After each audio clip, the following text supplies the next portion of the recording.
Hello student, welcome back. आज हम बात करेंगे प्रोपोगेशन ऑफ साउंड। इसके पहले हमने देख लिया था कि what is a sound and production of sound. ठीक है, तो साउंड एक फॉर्म ऑफ एनर्जी है, ठीक है, और एक टाइप की sensation of hearing in our year.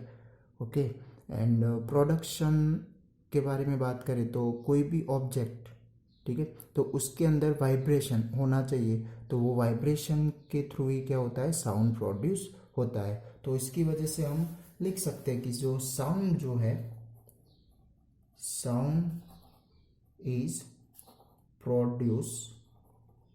Produced by vibrating object. तो वो चाहे लिविंग थिंग्स हो या नॉन लिविंग थिंग हो। जैसे कि लिविंग थिंग्स में, ह्यूमन में बोले तो वोकल कॉर्ड भी क्या होते थे, वाइब्रेट होते हैं। इसी की वजह से हम आवाज़ निकलती है। ठीक है, फिर यहाँ पर जो साउंड यानी कि डिफरेंट डिफरेंट मीडियम में जो ट्रैवल होती है या फिर प्रोपोगेट होती है, ठीक है, तो वो कैसे होती है वही इस टॉपिक में हमें समझना है। तो अब यहाँ पर जो डिफरेंट डिफरेंट जो सब्सटेंस या फिर जो मैटर लिए जा रहे हैं ना, तो उसे यहाँ पर किस तरह कंक्लूड किया है, यानी कि उसे यहाँ पर मीडियम के बारे में बोला है। तो जो भी यहाँ पर साउंड ट्रांसमिट हो रहा है जिस भी मैटर और सब्सटेंस के अंदर, ठीक है, तो उसे हम क्या बोलेंगे, मीडियम बोलेंगे। तो मैटर और substance through which sound is transmitted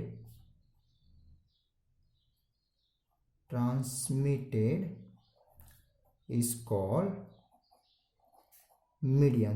ठीक है, तो यहाँ पर हम जो भी जहाँ पर भी ट्रांसमिट हो रहा है तो उसे अब हम किस फॉर्म में किस नेम से बुलाएंगे, उसे मीडियम। ठीक है, और वो मीडियम कौन से हो सकते हैं, लाइक सॉलिड है, लिक्विड है और गैसियस, ठीक है, यानी कि एयर।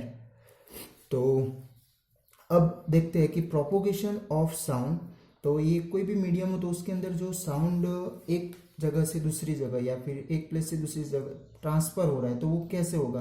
तो उसके लिए पहले तो हमें कोई साउंड का सोर्स लेना पड़ेगा। ठीक है, तो हमने पहले लिया था ट्यूनिंग फॉर्क, ठीक है, वाइब्रेटिंग ट्यूनिंग फॉर्क, तो वही हम ले लेते हैं, या फिर आप स्पीकर भी सपोज कर सकते हैं। तो हम सपोज कर लेते हैं कि यहाँ पर एक ट्यूनिंग फॉर्क है जिसके अंदर हमने रबर बैंड के साथ थ्रो करके उसे वाइब्रेशन करवाया, यानी कि इसके अंदर से साउंड प्रोड्यूस हो रही है।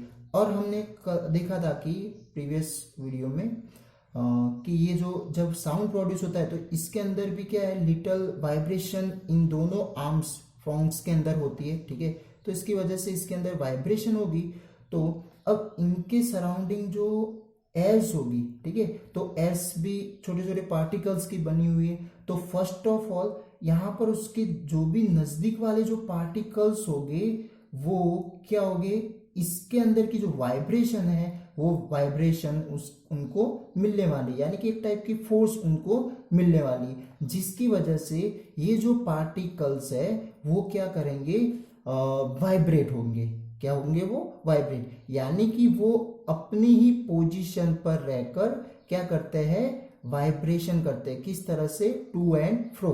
ठीक है, अपनी पोजीशन, ऐसा नहीं है कि यहां से जो वाइब्रेशन मिला तो उसकी वजह से ये जो पार्टिकल्स है वो अब पूरे मीडियम में आगे ट्रैवल करके लिसनर तक पहुंचेगा, तो ऐसा होगा नहीं। वो क्या करता है, अपने ही प्लेस पर रहकर क्या करेगा, वाइब्रेट करेगा।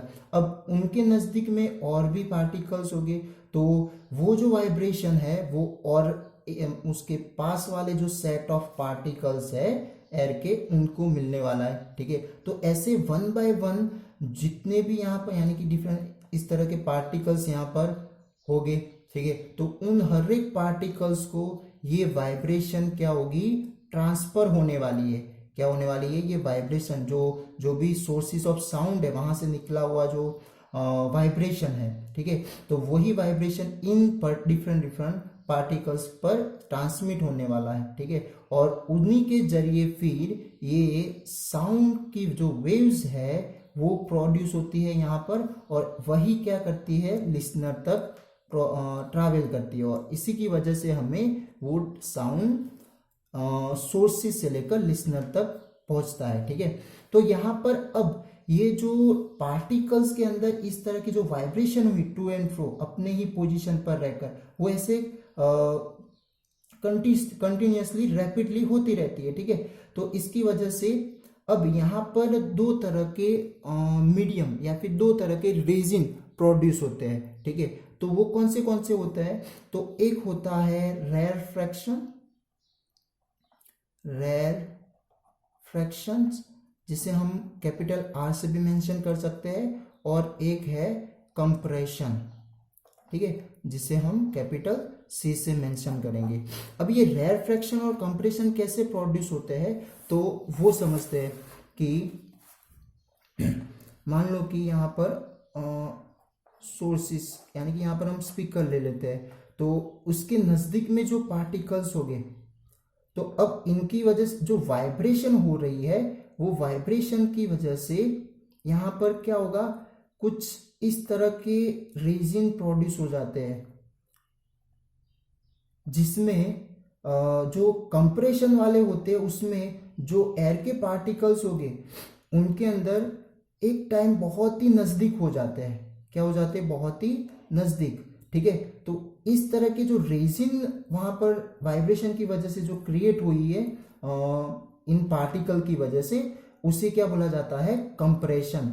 और जब ये एक दूसरे से बहुत ही दूर होते हैं, यानी कि एक टाइम ऐसा आता है कि जिन पार्टिकल के बीच की जो गैपिंग होती है वो क्या हो जाती है, बढ़ जाती है। ठीक है, तो इस तरह का जो रेजिन प्रोड्यूस होता है उसे हम क्या बोलेंगे, रेरफ्रैक्शन।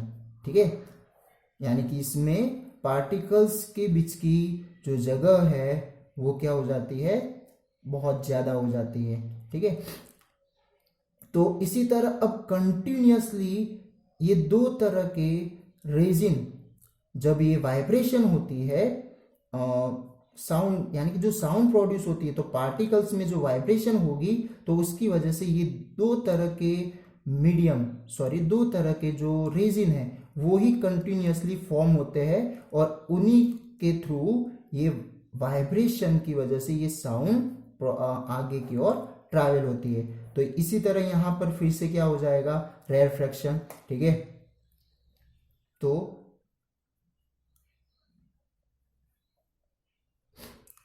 क्योंकि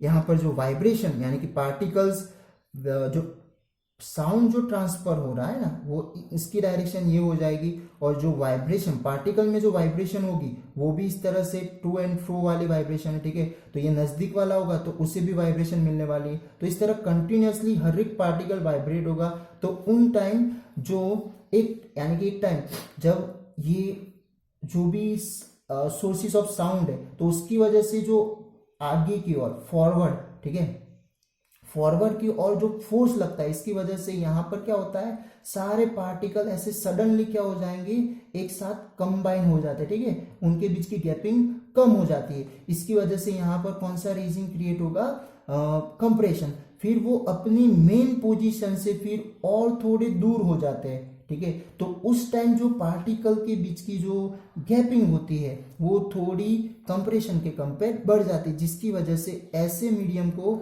या फिर ऐसे रीजन को क्या बोला जाएगा, रेरफ्रैक्शन। अब इसके साथ साथ चलो इसकी डिफाइन करनी हो कंप्रेशन की, तो हम कुछ इस तरह से कर सकते हैं कि कंप्रेशन यानी कि व्हेन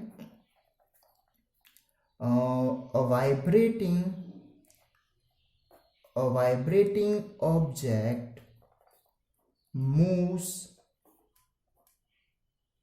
forwards, जो वाइब्रेटिंग ऑब्जेक्ट है, जैसे कि यहां पर हमने ट्यूनिंग फॉर्क लिया था, यहां पर क्या लिया था, ट्यूनिंग फॉर्क, तो उसमें ये वाइब्रेटिंग ऑब्जेक्ट जब आगे की ओर फॉरवर्ड मूव होगा, ठीक है, तो when a vibrating object moves forward it pushes and compresses the air in the front of it and creating a resin of high pressure. तो the resin is called compression. क्या बोला जाएगा उसे? Compression. इसका मतलब यानी कि जो वाइब्रेटिंग ऑब्जेक्ट के थ्रू जो आगे की ओर जो एक तरह का फोर्स मिला, ठीक है, moves forward, it push and compress, ठीक है. तो इस एयर के अंदर के जो पार्टिकल्स है, तो इसकी वजह से एक टाइप का रेजिन क्रिएट होता है और वहां पर उनकी वजह से जो प्रेशर होती है, यहाँ पर प्रेशर भी कैसी हो जाती है इस मीडियम में? हाई हो जाती है जी, ठीक है. तो इसकी वजह से ऐसे रेजिन को क्या बोला जाएगा? कंप्रेशन. और रेरफैक्शन में क्या होगा? तो इसका उल्टा, यानी कि when the vibrating object moves backward, it creates a resin of low pressure. तो इसकी वजह से अब पार्टिकल बहुत ही दूर दूर चले जाते हैं, ठीक है. तो इसकी वजह से प्रेशर भी कैसा प्रोड्यूस होने वाला है? लो होने वाला है, ठीक है. तो ऐसे रेजिन को क्या बोला जाएगा? रेरफैक्शन. जिसे सिंबॉलिक करेंगे कैपिटल आर से, ठीक है. तो कंप्रेशन में हाई प्रेशर वाला रेजिन प्रोड्यूस होता है, ठीक है, और रेरफैक्शन में लो प्रेशर वाला रेजिन प्रोड्यूस होता है. अब यहाँ पर हम देखें तो यहाँ पर number of particles particular volume में, पर वॉल्यूम में नंबर ऑफ पार्टिकल्स भी क्या हो रहे हैं? इंक्रीज हो रहे हैं. तो इसकी वजह से यहाँ पर जो उनकी डेंसिटी होगी, वो डेंसिटी भी कंप्रेस में क्या होती है? ज्यादा होती है. यानी कि ये कंप्रेशन रेजिन में भी डेंसिटी हमें ज्यादा मिलेगी, ठीक है. और जो रेरफैक्शन है उसमें डेंसिटी क्या होगी? कम होगी, क्योंकि नंबर ऑफ पार्टिकल पर वॉल्यूम इसके अंदर क्या हो जाएंगे? लेस हो जाएंगे, ठीक है. तो इसके ऊपर से हम ऐसा लिख सकते हैं कि कंप्रेशन, यानी कि जो कंप्रेशन वो किस तरह का है? तो उसके अंदर हाई प्रेशर वाला रेजिन देखने को मिलता है और इसी के साथ साथ मोर डेंसिटी भी उसकी होती है. और जो रेरफैक्शन है उसमें लो प्रेशर देखने को मिलेगा, ठीक है. और इसके साथ साथ वहां पर जो डेंसिटी है, डेंसिटी कैसी होगी? लेस डेंसिटी, ठीक है. डेंसिटी यानी डेंसिटी का फॉर्मूला क्या होता है? Density is equal to mass by volume. तो पर वॉल्यूम में नंबर ऑफ पार्टिकल्स बढ़ेंगे तो वैसे भी वो बढ़ने वाला है, ठीक है, क्योंकि उसका मास क्या होने वाला है? नंबर ऑफ पार्टिकल्स बढ़ेंगे, मास इंक्रीज होने वाला है, ठीक है. तो डेंसिटी भी ऑल्सो इंक्रीज, ठीक है. तो इसकी वजह से यहाँ पर जो डेंसिटी है कंप्रेशन में वो मोर देखने को मिलेगी और रेरफैक्शन में कैसे होती है? लेस. और उसके साथ साथ रेरफैक्शन में लो प्रेशर और कंप्रेशन में हाई प्रेशर देखने को मिलता है, ठीक है. तो इस तरह से कंटिन्यूअसली ये प्रोपोगेशन ऑफ साउंड में, यानी कि जब साउंड प्रोड्यूस होती है तो इसी डिफरेंट मीडियम, वो चाहे सॉलिड हो, लिक्विड हो या फिर गैसियस, तो उनके अंदर इस तरह के कंप्रेशन रेरफैक्शन ऐसे कंटिन्यूअसली रेजिन फॉर्म होते हैं बाय वाइब्रेशन ऑफ पार्टिकल्स, ठीक है, ऑफ द मीडियम. तो उसकी वजह से क्या होगा? ये इस तरह के डिफरेंट रेजिन प्रोड्यूस होते हैं और वही रेजिन की वजह से क्या होगा? वो साउंड है वो लिसनर तक पहुंचता है, ठीक है. ऐसा नहीं है कि ये जो पार्टिकल्स है वो पार्टिकल वही फोर्स जो उसे मिला फॉरवर्ड वाला, तो वो पूरा पार्टिकल्स वो पूरे मीडियम में ट्रैवल करके लिसनर तक जाएगा. नहीं, ऐसा होगा नहीं. यहाँ पर क्या होगा? वो पार्टिकल्स क्या हो रहे हैं? वाइब्रेशन हो रहे हैं और वही वाइब्रेशन को वो क्या कर रहे हैं? ट्रांसफर कर रहे हैं, ठीक है. तो ये जो वाइब्रेशन ट्रांसफर कर रहे हैं तो एक टाइप का एक डिस्टर्बेंस, ये मीडियम में पार्टिकल के अंदर क्या प्रोड्यूस हुआ? डिस्टर्बेंस. तो द डिस्टर्बेंस जो प्रोड्यूस हो रहा है वही पूरे मीडियम में क्या करेगा, साउंड को ट्रांसमिट करने देता है, ठीक है। कोई ओनली वन पार्टिकल्स यहाँ पर ट्रांसमिट होता नहीं है पूरे मीडियम में, ठीक है। तो ये बात थी यहाँ पर प्रोपोगेशन ऑफ साउंड के बारे में। तो साउंड कैसे प्रोड्यूस होता है, वाइब्रेटिंग ऑब्जेक्ट से।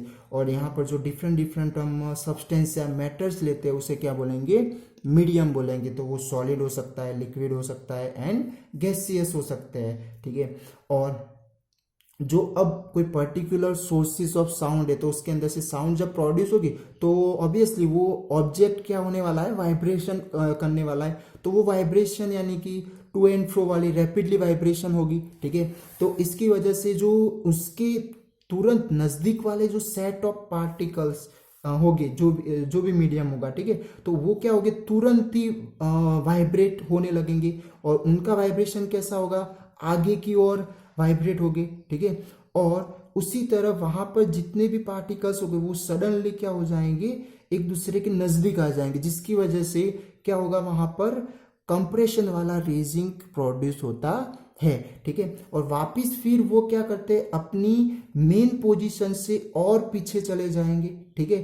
तो उस टाइम क्या होगा, वहां पर रेयर फ्रैक्शन वाली जो रेजिन है वो क्रिएट होने वाली है, ठीक है। तो इसी तरह कंटिन्यूअसली पूरे मीडियम में क्या होता है, ये दो तरह की रेजिन प्रोड्यूस होती है, compression, rarefaction, compression and rarefaction, ठीक है। इसके साथ साथ हम ये प्रोपोगेशन ऑफ साउंड है उसे हम डेंसिटी और प्रेशर के वेरिएशन के अकॉर्डिंग भी लिख सकते हैं कि जो प्रोपोगेशन ऑफ साउंड